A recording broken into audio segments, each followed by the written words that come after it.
If you want to be good at being a game master, you need to understand how encounters are designed. Encounter design leads right into playing encounters at the table, because sometimes you have to be able to improvise an encounter when your players do something that you don't anticipate. Designing encounters, or knowing how to design encounters, gives you a lot more confidence when you are creating your own adventures and your own campaigns. I'm going to give you the basic framework of an encounter today, and I'm going to give you some recommendations about how to make your encounters memorable so that your players will keep coming back to your table week after week. Understanding what an encounter is, you would think it'd be kind of obvious, but it's less obvious the more you dig into it. So the basic overlay of an encounter is the moment when the players interact with an object, a non-player character, the location itself inside of a tabletop role-playing game. And that has a basic cycle loop to it. And that loop is the players get a description from the game master. They interact with whatever it is they're encountering. They make a decision about what they're going to do next. And then they take that action. The game master then uses the tools of the game system and their understanding of the setting itself and adjudicate an outcome.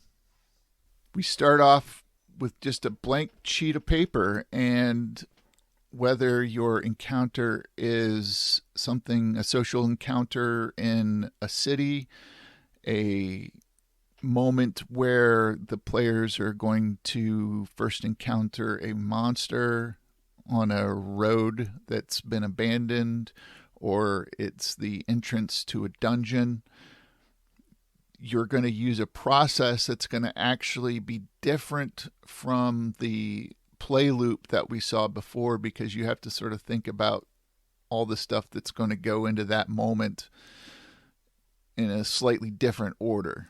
Here's the order that I create my encounters: objectives, obstacles, hooks, and connections.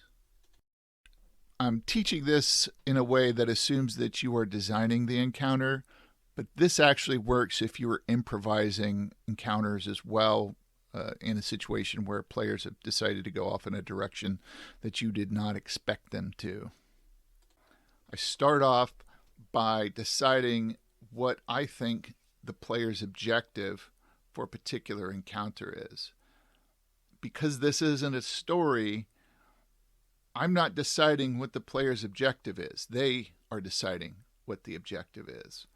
So this is partly you creating something and partly them deciding that that's actually the objective that they are going to seek out. I run a sandbox kind of game.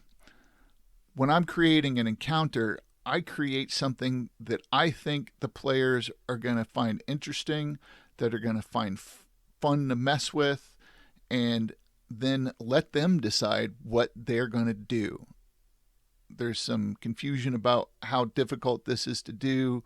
That's part of what this video series is about, but I'm not going to get into it today.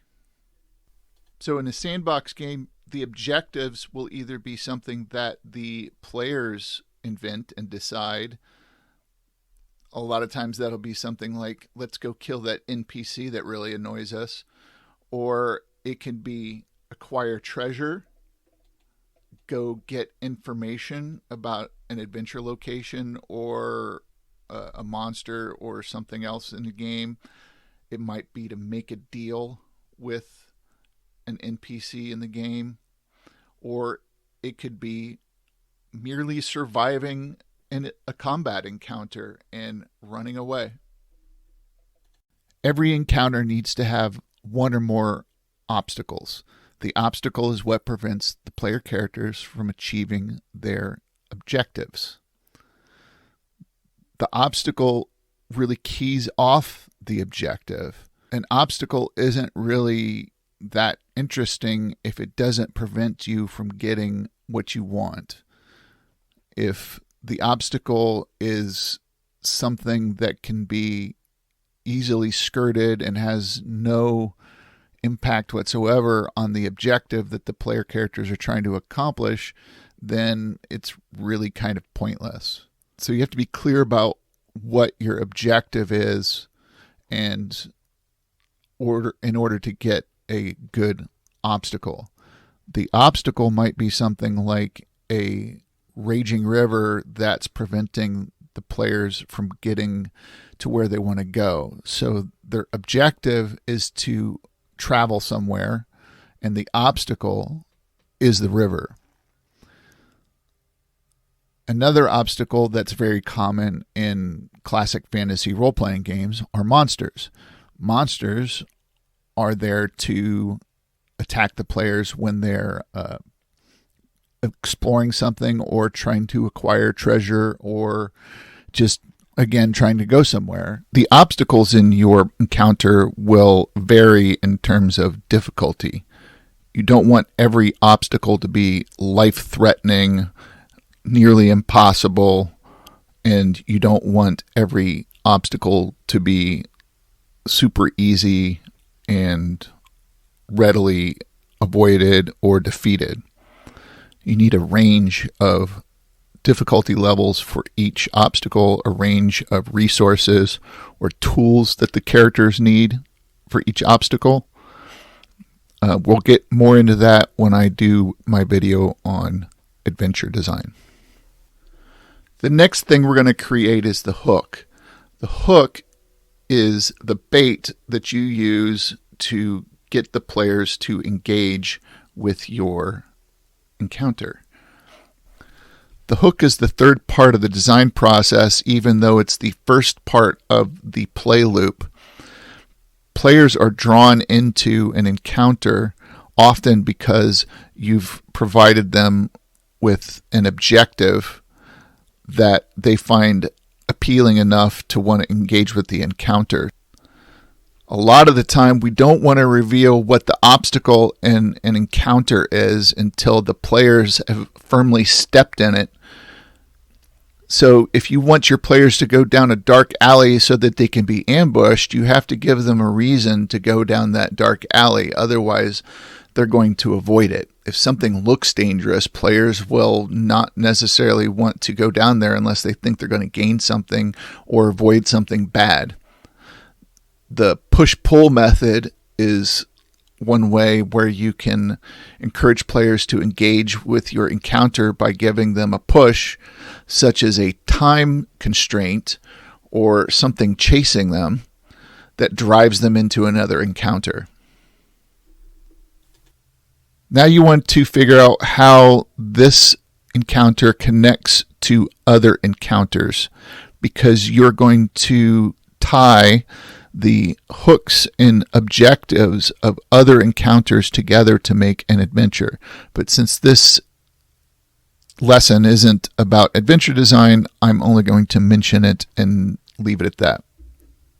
Here's a couple recommendations to help you jazz up your encounters and make them memorable. Probably the best advice I can give you is to avoid making puzzles and create problems. The difference between a puzzle and a problem is that a puzzle has one or maybe two always correct answers, and a problem has multiple possible solutions.